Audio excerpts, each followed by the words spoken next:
Welcome to Unmasking the Gods, lifting the veil on religion, power, and myth.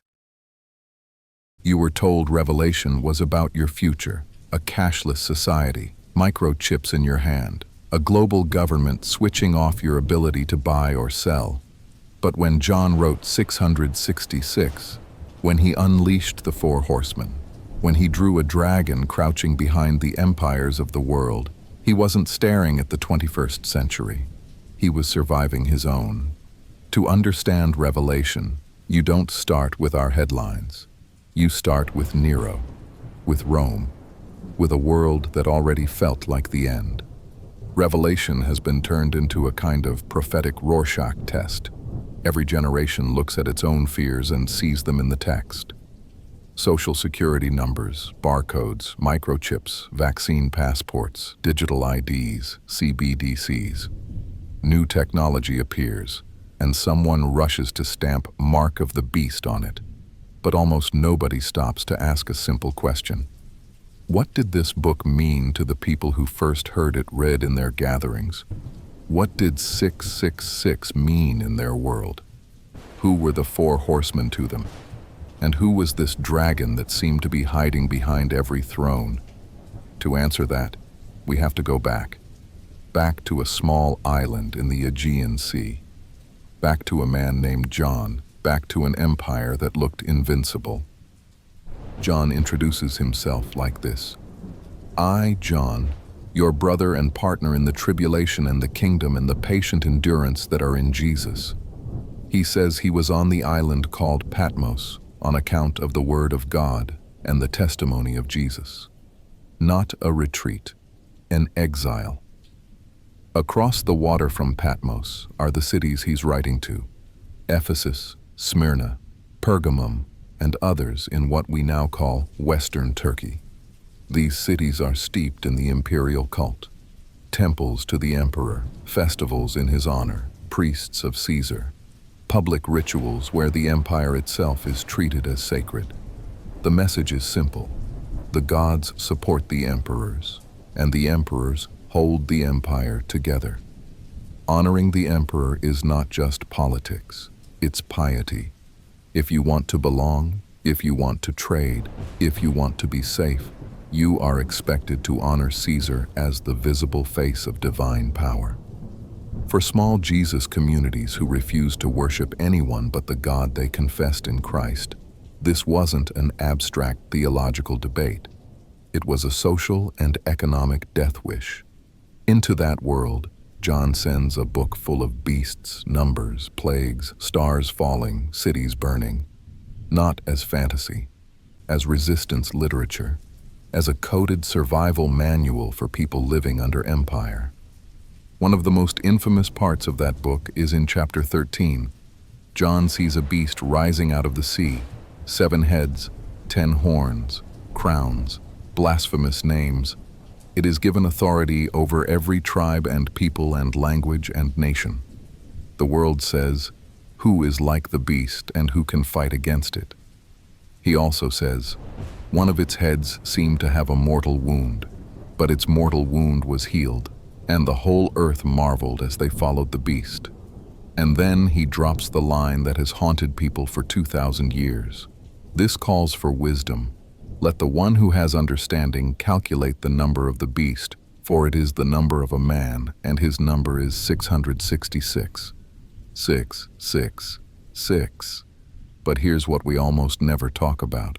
Some of the oldest manuscripts we have of Revelation don't say 666. They say 616. 2 different numbers, same beast. What's going on? In John's world, letters doubled as numbers. If you write a name in Hebrew or Greek, you can add up the value of each letter. This practice is called gematria. If you take Nero Caesar, Nero Caesar, and write it in Hebrew letters and add the value of each letter, you get 666.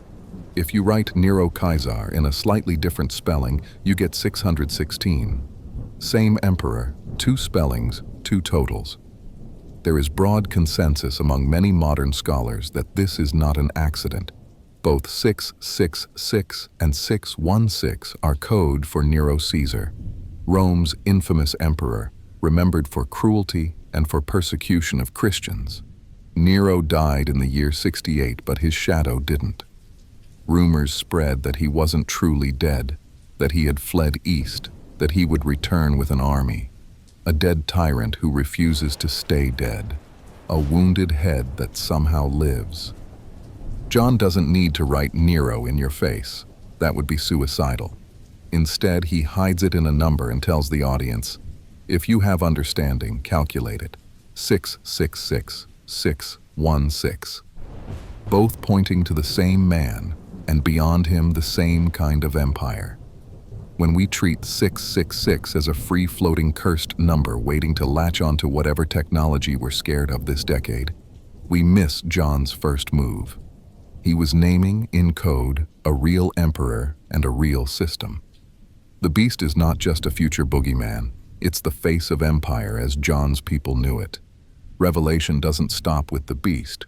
Earlier in the book, in chapter 6, John records a vision of 4 horsemen. Growing up with pop culture, the 4 horsemen feel like fantasy game bosses. But John is standing in a long prophetic tradition. In the Hebrew scriptures, you have Ezekiel and Zechariah using horses and fourfold judgments to talk about how God confronts nations. Sword, famine, wild beasts, plague.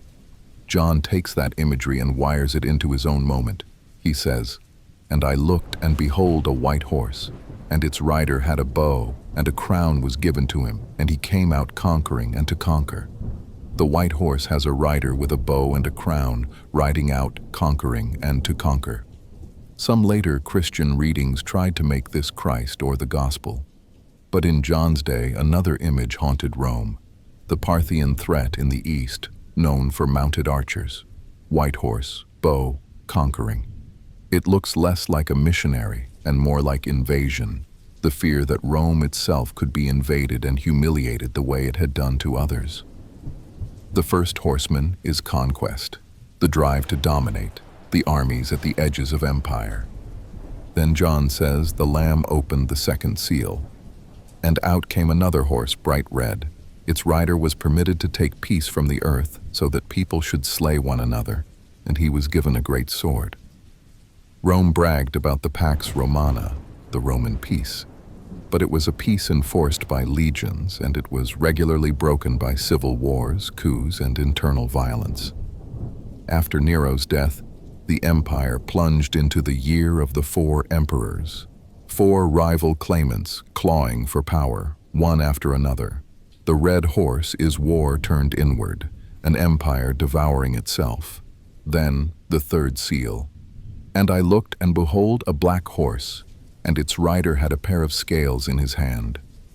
A voice announces that basic grain will cost a full day's wages, while oil and wine, luxury goods, are not to be touched.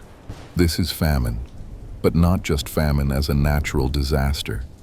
It's scarcity inside an unjust economy, where the essentials are out of reach for ordinary people, and the luxuries of the elite are strangely protected. The black horse is economic squeeze and exploitation. Then the fourth seal, and I looked, and behold, a pale horse, and its rider's name was Death, and Hades followed him. John says they were given authority to kill with sword and with famine and with pestilence and by wild beasts of the earth. The pale horse is the sum of the others: conquest, war, famine, plague, mass death. For John's listeners in the 1st century, these weren't abstract future plagues. They were a poetic way of describing the world they already knew under Rome. Invasions on the borders, civil strife inside, famines and price shocks, outbreaks of disease that no one could control. Revelation pulls the mask off and says, this is what empire really looks like when the Lamb breaks the seals. This is the pattern. If the beast and the horseman show you what empire does, the dragon shows you what empire is plugged into. In chapter 12, John describes a great sign in heaven, a woman clothed with the sun, crying out in birth pains. And another sign appeared in heaven. Behold, a great red dragon with 7 heads and 10 horns, and on his heads 7 diadems. Later he says, And the great dragon was thrown down, that ancient serpent who is called the devil and Satan, the deceiver of the whole world. John is explicit. The dragon is Satan, the ancient serpent, the deceiver. But he's also drawing on older chaos monster symbols like Leviathan, the primal enemy of God's order. Then, in chapter 13, this dragon stands on the sand of the sea and calls up a beast from the sea. 7 heads, 10 horns, crowns, blasphemous names. John later says the 7 heads are 7 hills. Rome was famously called the city on 7 hills. So the pattern is clear. The dragon is the dark spiritual power, the chaos, the evil. The sea beast is the political military empire, Rome. A second beast from the earth, later called the false prophet, is the propaganda and cult machinery that tells everyone to worship the empire. You can photograph Rome, you can stamp Rome on a coin, but you can't photograph the dragon. The dragon is the hunger for domination that moves from system to system, from throne to throne, always demanding that someone be sacrificed to keep the peace. Now we can come back to the image that has saturated so much modern fear, the mark of the beast. John says this second beast causes all, both small and great, both rich and poor, both free and slave, to be marked on the right hand or the forehead, so that no one can buy or sell unless he has the mark, that is, the name of the beast or the number of its name. For many of us, those words were introduced with very specific warnings. One day, they'll force you to take a chip. Your social security number is your mark. The barcode on your groceries hides 666. The vaccine passport is preparing you to accept the mark. The digital currency is the control system. Every generation updates the tech. The anxiety stays the same. But again, think about John's world. The Greek word he uses for mark is charagma. In the 1st century, that word was used for impressions on coins, seals on documents, official stamps bearing the emperor's image and name. If you bought or sold with Roman money, you were using the emperor's mark in your daily economic life. His face, his titles, his claims to divinity, often with sun rays around his head. Add to that the trade guilds and festivals. To participate fully in public and economic life often meant joining rituals that honored the emperor and other gods. So when John describes a system where you cannot buy or sell without the beast's mark, his audience doesn't think RFID chip. They think coins, seals, guilds, imperial images, the economic cost of saying no to idol worship. And the hand and forehead language? That has an older echo. In Deuteronomy, Israel is told concerning God's commands, "You shall bind them as a sign on your hand, and they shall be as frontlets between your eyes." Hand and forehead are symbolic, what you do and what you think, your actions and your mindset. When John describes a mark on the right hand or the forehead, he's describing a countersign, not the name of God, but the name of the beast, not allegiance to the Creator, but allegiance to empire. Yes, there is an economic dimension, who's in, who's out, who can buy and sell. But at the deepest level, the mark is about loyalty. Whose image is stamped on your imagination? Whose claims do you obey without question? Who do you quietly worship with your time, your money, your compromises? When we obsess over chips and barcodes and ID systems, we risk missing John's point. We stare at the hardware and ignore the heart. The real danger is not that you might accidentally get the right sequence of numbers on a government card. The danger is that you give your deepest allegiance to a system that devours people and calls it peace. Revelation was not written to make you paranoid that a nurse or a cashier might trick you into damning yourself with a scanner. It was written to small communities under crushing pressure to tell them, your suffering is not random. This empire is not neutral. There is a beastly power at work, backed by a dragon, and you are not crazy for saying no to it. When we put all of this together, a different picture of Revelation emerges. 666 and 616 are not random horror numbers. They are two ways of encoding the name Nero Caesar, a symbol of tyrant emperors and the kind of empire that demands worship. The Four Horsemen are not just future end times monsters.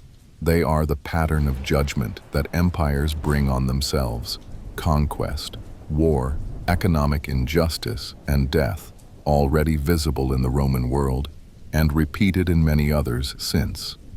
The dragon is the spiritual and symbolic way of naming the darkness behind those empires. That ancient serpent who is called the devil and Satan, the deceiver of the whole world. The mark of the beast is not best understood as a hidden chip code.